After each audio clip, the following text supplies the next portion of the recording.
Not only are they making fun of how old this astronaut looks coming back from freaking space, you, as somebody who used to be an outdoor guide, you could not pay me to go live in a remote place where I have no help with a bunch of men. Y'all, is it space that aged her, or is it being around so many men? Who knows? But this whole story, there's just several things I want to talk about, but one of them is the way that they keep talking about her. First of all, this is what it's like when you can't get your hair dyed and for months on end, and the beauty standard keeps applying to you, even if you are a literal astronaut in space, a brilliant woman in space for who just set a record for the amount of time in space. This is what they care about.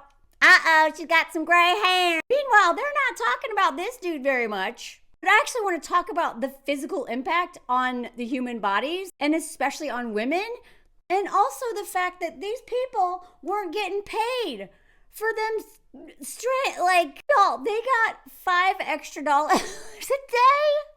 This is such a perfect a microcosm of the hellhole that we live in. Patriarchy, hyper-capitalism, white supremacy culture, just consume, exploit human bodies, especially the more vulnerable and the more oppressed, the more screwed you get. In service to what? To what?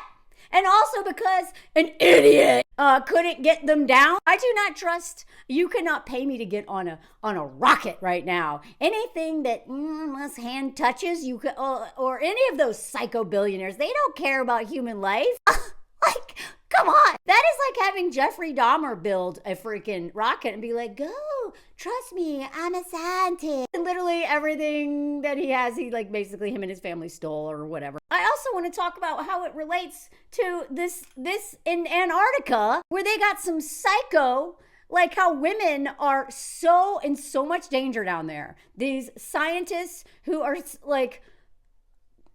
it drives me crazy how patriarchal violence keeps all of society held back, because they got some really smart women in this place and they're getting SA'd, right? So who is going to want to go down there? And then I, want to tie it to this. I'm not going to go deep into this, but I want to connect some dots here. As somebody who was in the climbing world, I always worry about any women climbing Everest, because I know that they are very likely to get raped, and they are very likely to not be believed, and they are very likely to not tell anybody. And when and if they do, nothing will happen to these guys. Being out in isolated places with men is terrifying. And as somebody who worked in isolated places, when I lucked out so bad, but I've also been in situations in the outdoors with men where I was like,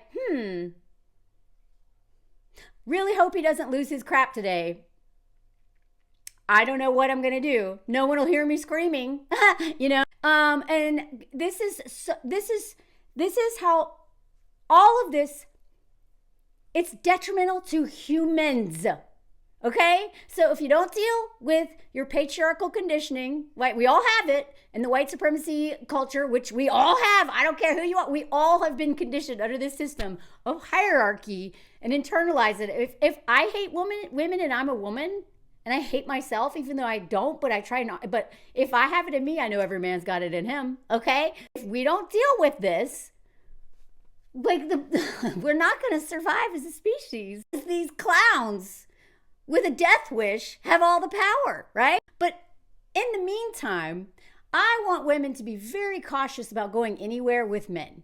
I want you, especially, that's why when there's a trend a while ago where people were if there's a zombie apocalypse, a lot of women were like, nope, I'm taking my life. I do not want to be stuck in a zombie apocalypse with a bunch of men, because we know what men do during wartime.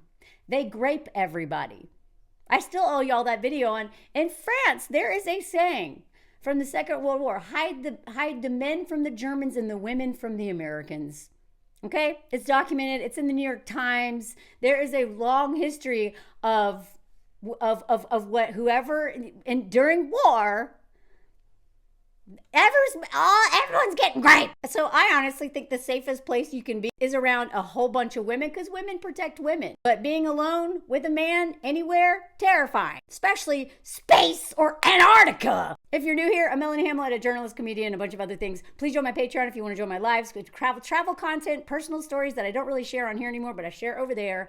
I have a bunch watch parties, and also stick around for the comment song at the end. Some of y'all have never get to the very end, and that is when I do my funnest part of the whole day, my comment song. But Patreon, this message is brought to you by my Patreon people. Y'all are what's keeping the lights on right now. Thank you so much. So I first saw this. I mean, I've seen stuff come up in, on my news feeds about, the astronauts are back, finally. Y'all know, I don't know if you saw, I did a video back in July being like, you couldn't pay me to they were supposed to be there for 8 days. They were there for 9 months. And luckily, I did not know that at the time of making the video, but I was corrected and then looked it up, and sure enough, she was not alone with that one dude, right? She was on a space station with not very many women, and as you're gonna see in the Antarctica story, you can have a bunch of women and still you're getting raped, right? Like, God, you need at least half women. At least half women. You can't have like a group of 12 and 3 of them are, no. Like, we need numbers, baby. But all these things, they kept focusing on her. They say astronauts, but they're really talking about her. And what they're really talking about is dehydration and or basically the puffy face, when I'll go into in a second. But more importantly, it's her hair. It's her not being able to dye her hair. That's literally all it's about. And as somebody who has had like gray hair since in my 20s and didn't start dyeing it until like my mid 30s, and that's only because I was shamed by everyone, including women, being like, you're so brave. And I'm like, for what? And they're like, all your gray hair. And I was like, oh, I didn't know that was a thing. I didn't care. I never looked in mirrors. I was in the outdoors for most of my life until I moved to New York, and then I worked in the film industry. All of a sudden, everybody's like, behind camera too. Oh, your gray hair. You're so brave. You're so brave. So finally somebody convinced me to dye my hair once, and I was like, well, if I do it once, I'm going to do it forever. And sure enough, one day I will stop dyeing it, but it's like a commitment. And I wear hats a lot because I'm so paranoid of getting comments from women, especially, talking about my freaking hair. I don't know what it is, y'all. I don't care, but y'all care. And I just don't like listening to it. So it's the gray hair. They all like, look how old she looks, gray hair. Shut up. I mean, imagine being an astronaut and that's the first thing people say. Oh my God, she looks so old. Now, she does look older, but part of that is because she was in space for, like 270 something days more than she was supposed to be, right? And so I want to talk about the impact of space on the body, but especially how like this stuff is actually going to impact women more probably, not just because of like bone density and the stuff like that, but honestly, because we know women are actually healthier than men in general. Men don't take care of their bodies, right? So actually women are probably always going to fare better in situations because we're more resilient and stronger and have a higher pain tolerance a lot of times. If you ever had a man in your house who's sick, my little finger hurts. So while women are little give birth, go back to work the next day. It's that king baby syndrome of always wanting a mother too. There's so much behind it, right? But I also think that she might feel or might seem a little older because of like the impact of stress on your, like again, she could have had an amazing time up there. But I am telling you, if I am trapped in a space station, no exit, I am forked. Do you know how on edge I might be, being like, please don't let any of these people lose their mind while we're here. Please don't let that trauma from their childhood all of a sudden come back while this man is up here trapped with us. Please, and in the space station in Antarctica, they have a problem with alcoholism down there. They have a bar. And anyway, that in a second. The stress that I believe that the emotional stress, the nervous system stress of being around male, the male rage factor, right? And if you saw that the series Adolescence, and you, especially the last episode, exactly how much energy it takes to hold your breath and hope that this man doesn't lose his freaking shit at any moment, and you just sit there. And you literally become invisible. You literally you disassociate, just trying to make sure that the baby's okay. Because this baby, if he cries, he's gonna maybe take your life, punch you in the face, who knows? Can you imagine living with a bunch of men trapped in space being like, I hope your rage is contained. And they were only supposed to be there 8 days and they ended up being like 200 and something, 70 something. Like, you could never. Okay, but let's just get into it. Okay, so like it's totally normal when astronauts come back that they can't walk. Okay, supposedly they can build up like fluids in their head due to the pressure on their eyes and their optical nerve. So like that, it kind of explains like the puffy face and like the hollow eyes a lot of times. They even have a name for it. SAMS, spaceflight associated neurological syndrome, right? Fuzzy vision, but like so this can really mess with your eyes, y'all. Like the price that these people paid. Physically, they probably took years off of their life by doing this. All for what? The thing they went up there, it was supposed to be 8 days. Like that. This story makes me so mad because this is so classic. The U.S. government's like, okay, go to space for 8 days and test out one of these new rockets for one of these billionaire bozos, and then they're like, oopsie. You're stuck. And then all this wear and tear on their body. And then they come home and they're like, got $5 a day extra? Like, what? Some side effects can be permanent. It depends on how long the team remained in space. And they ended up setting a record for being up there so long, but it was never supposed to be that way. And they're not young, they're in their 50s. They were not prepared for that kind of physical impact on them because they thought they were just going for 8 days. There's also a lack of sleep, which could lead to decline, as seen before in some astronauts. Like we know, okay, first of all, women's sleep is so messed up. It's already hard enough for us to sleep because of like menopause and perimenopause and just like also so much sleep trauma. I've talked about that in video. So many women have sleep trauma from being in houses with men who are violent and also, or, like men do stuff to us in our sleep, right?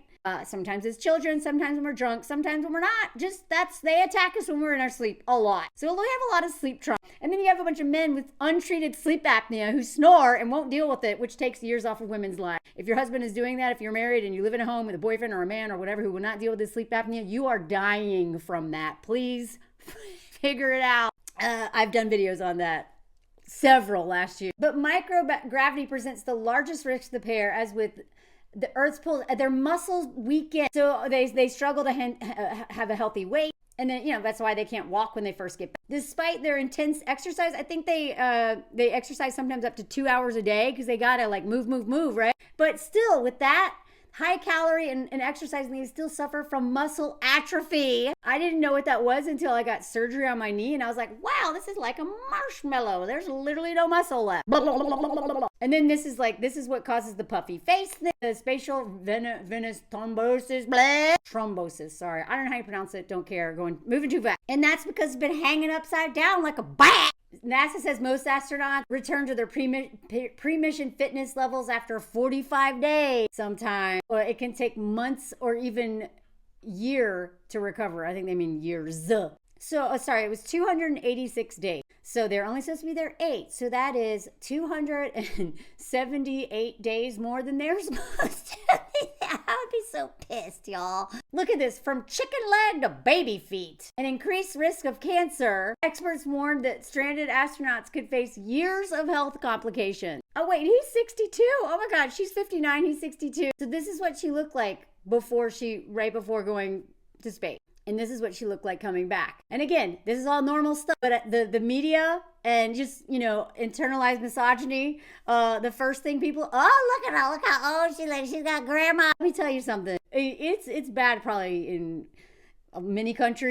But here in France, I swear to God, women will dye their hair into their 90s. There's so much pressure for women to maintain their hair color. But that is a whole nother video because I personally am not brave enough to go through the process of looking like a skunk until I just don't know how to do it. I'm putting it off, but it's annoying. I hate doing it. And then they show him. He doesn't look all that different. And again, he has a buzz cut.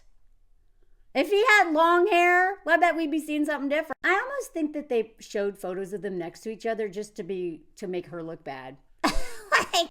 But imagine, I cannot tell y'all, as somebody, it is so hard to get in male-dominated field. Okay, and I'm not guessing. I don't know the extent of it, But as a white woman getting into a male-dominated field, it is extremely hard. So if you are Black, Indigenous, another woman of color, but especially a Black woman, imagine how hard it is to become an astronaut.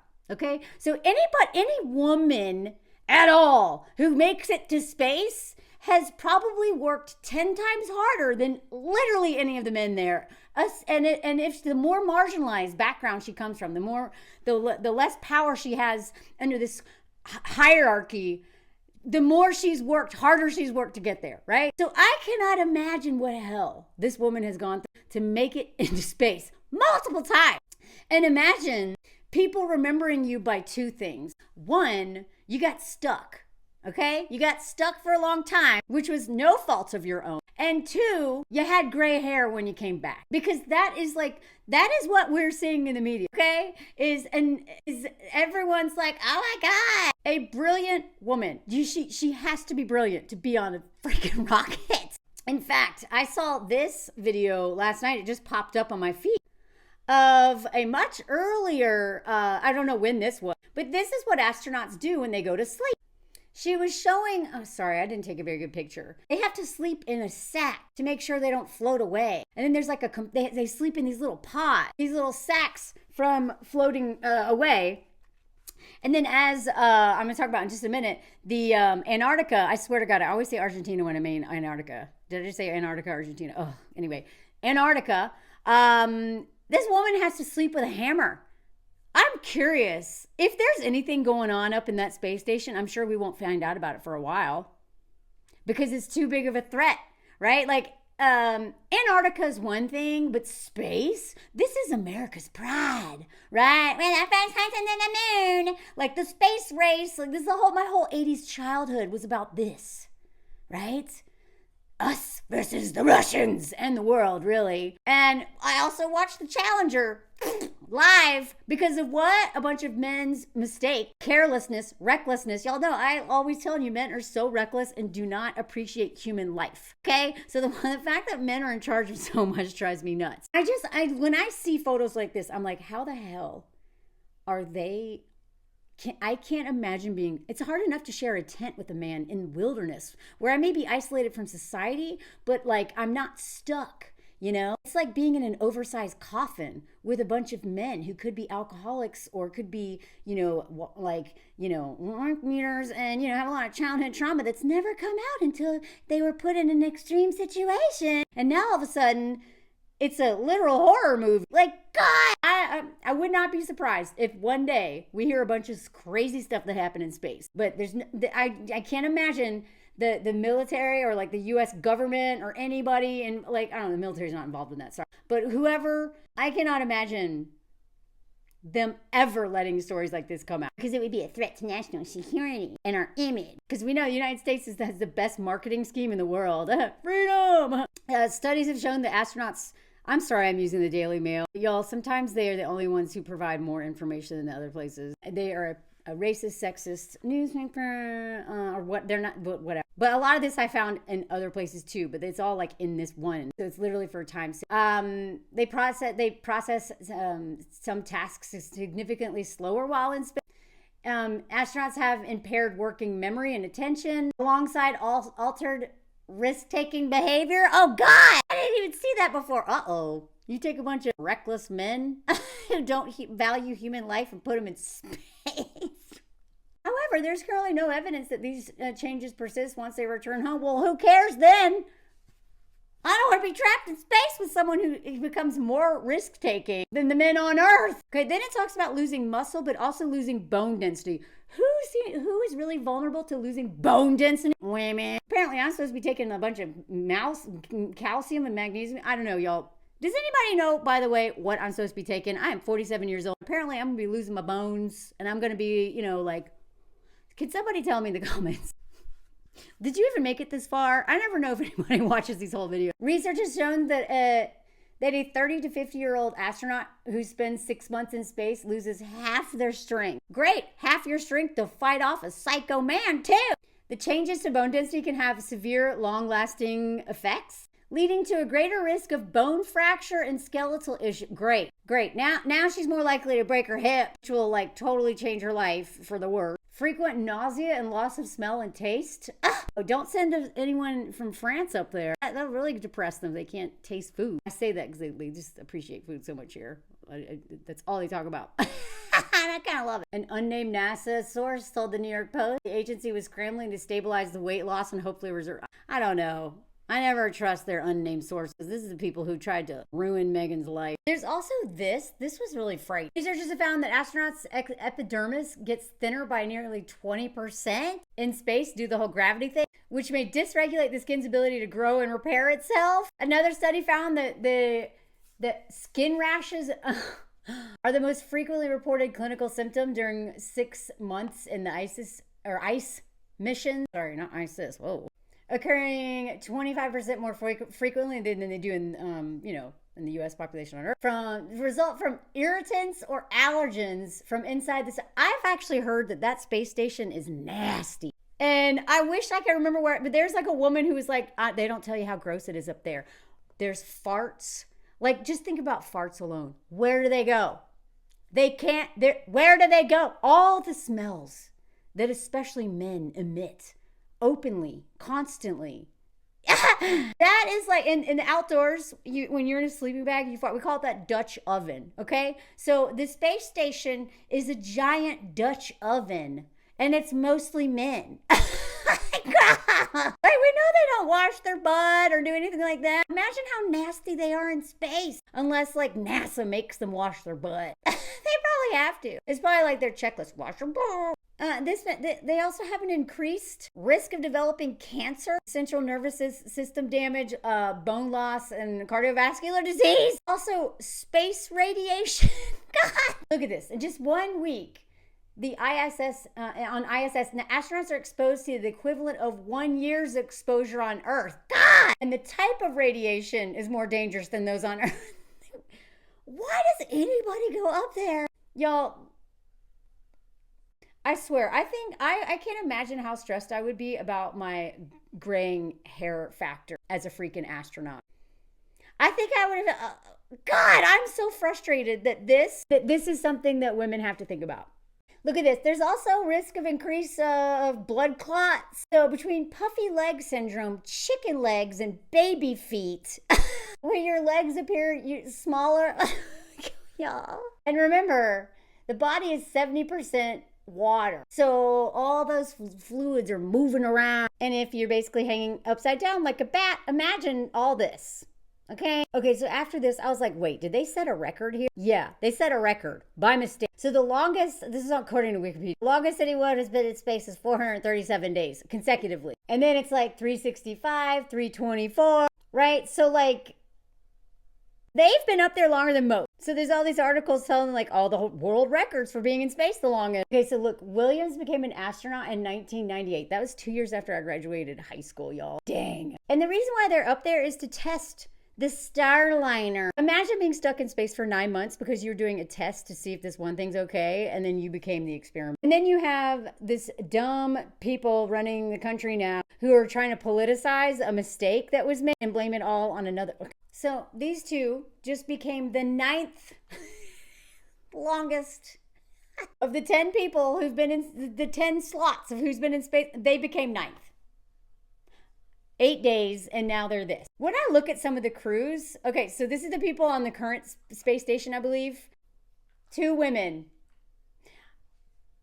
They're probably happy to see her. But look at some of these other expeditions. You know, it's like, unless this is like half women, I wouldn't want to be there. And I want to remind you of how little they know about women. Remember this? Like, okay, when I was trying to find the story for astronauts and tampons and stuff, the questions that were at the top of the Google search were ridiculous. And because women's bodies are only valued for reproductive purposes and to be the right hand of men that they jerk off with, and then of course all this free labor and stuff, they always want to know what's happening down there. And we give birth, what's going to happen to baby? As if every woman wants to be a mother. Look at this question. Do females shave in space? What about men? And also, just so you know, out of 564 people who have been to space, and this was written, in 2019, so that's even different now, only 65 were women. So this is when they talk about the whole periods thing. Do y'all remember when, first of all, I think the spacesuits didn't fit women or there was something ridiculous. But remember, the men in this industry know so little about women. Like, are y'all not married to women? None of y'all have daughters? Oh, right, because y'all just don't pay attention and don't care. Or probably too, don't want to be emasculated by buying these kind of products for them. I swear to God. That is one of the biggest, if you ever dating a man and he is afraid to buy a box of tampons at the store for you, leave him immediately. That man has so many problems and is so insecure and so tied to toxic masculinity. They thought they'd need 100 or 200 tampons per week. But now let's talk about pay. They did not get overtime for being away from their families and all the hardship on their, like seriously, the hardship on their bodies alone, especially women having to deal with being in confined spaces with men. Imagine being in that van in the final episode of Adolescence where the mom and the sister there's so much tension in that van. They're just like, I hope he's okay. Everything's good. Imagine being 9 months stuck in a van having to do that. They were treated effectively like any other government employee. You know what? I hope if we take one lesson, my dad worked for the state, okay? He is a government employee. And the reason he went into that is because he had all these mental issues and he was afraid he would not have health care anywhere else. So he worked for 30 years for the state at a job he forking hated for the security. So the government jobs are secure. There's not a whole lot of, ability for upward mobility a lot of times. Like they don't get paid probably what they deserve a lot of time, but there is security, okay? And the fact that all those jobs are being eliminated right now makes me so angry. But this is like, they're not making a ton of money already for what they're putting their bodies through and for how much knowledge they have here. And then they're just treated like any other government employee. I hope that we appreciate government employees a lot more now. Because even though my dad hated his job, it did give him peace of mind to not constantly be afraid of losing his job and losing his health insurance constantly. Well, until this. So none of the astronauts aboard that space station receive overtime, holiday, or weekend pay. That's the other thing. Okay, I can speak on this as somebody who worked 23-day backpacking trips or like week-long climbing, canoeing, whatever trips, okay? Let me tell you something. When you do jobs like this, you are on the clock for 24 hours. Even when we're sleeping, we're still listening to see if anybody is getting out of their tent and running away or like dying of something. Like you are, when you God, I can't believe they didn't get paid anything for being up there. Like no time off. They were literally at work for 286 days straight. With what, $5 extra pay a day? So they get per diem. What? Now, of course they're going to say this. This is my happy place. I just love being in space. Sure. And I'm sure that that's true. I'm glad that she loves her job. But I believe that they should be financially compensated because what her body's going to go through. I don't trust that the government will pay for all that. And this is what they say here. Still, a $5 per diem seems low for a job that causes enough muscle and bone loss for you to need a gurney when you return home. This other astronaut only received $120 a day. So he received $172 total for all the time that this is a different astronaut. Again, that to me is like being in this scene right here. Maybe not. We never know who is. Who does think like this? I mean, who knows? This guy is probably going to be running NASA next. Like, they're literally like, hey, anybody who's like rapist or anything, take a government position as an unelected official. So the only thing worse than being stuck in space is to be stuck in one of these. I just realized how long this video is, and I think I want to make a separate video for the space, for the Antarctica story and the Everest story, because they are about. First of all, trigger warning, but also it is about literally what men are what we have proof men are doing. Whereas this video is more like, can you imagine the risk that is involved? And I'm curious what could be happening up there. But this story is about what actually happens in these terrifying places. And literally the only The only threat is not the weather. It is not, literally, you could be in space. The biggest threat is men. You could be in Antarctica. The biggest threat is men. You could literally climb Everest, which there is like a 1 in 15 chance or something ridiculous of you dying doing it. And the biggest threat is men. Not just of graping you or whatever, or unaliving you, but literally men in leadership positions. I'm telling you this. This is the thing that I kind of got known for on my, my TikToks and stuff, is how I've taught. I'm telling you, men make terrible leaders, especially in the outdoors, especially in remote places, because they have been not taught and don't take the time to learn how to read the emotional needs of others, to be thoughtful, to be community oriented, and all that. So even if they're the healthiest man ever, if they do not have emotional intelligence, they are not safe. Okay? So if you do not take anything else from me, please do not go hiking with men or into remote places with men, or just trust them and their judgment at any point in time, because they could have that rage that just needs one thing for them to be like, fuck it, I'm not going to suppress it anymore. You're getting the wrath, right? Or they could just literally not have the emotional intelligence enough to make good decisions because their hubris and their ego and their death wish and their lack of appreciation for human life will not only get them unalived, it'll get you unalived. So let me know in the comments if you want to hear the Everest Antarctica story, because I'll put those two together in the next video. And please join my Patreon. I'm doing a lot of cool stuff over there, but that's what gives me the security to be able to keep doing this content. Thank you, Patreon people. And also let me know if you heard the comment song, because by the way, the outdoor industry is finally having its Me Too movement, long overdue. It's still not quite fully there, but I want to talk about it. And it looks like the Antarctica is having theirs too. I hope there's nothing about space that we'll find out later on, but I wouldn't be surprised. Assume all men are dangerous in proximity to you, especially in confined places, especially away from women who are the true providers and protectors of society, okay? Et voila!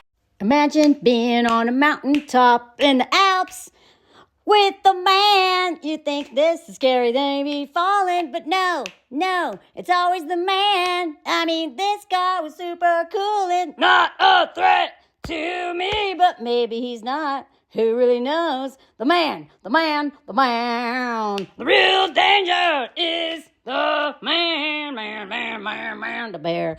Real danger's not climbing or going to space or Antarctica. No, it's the man.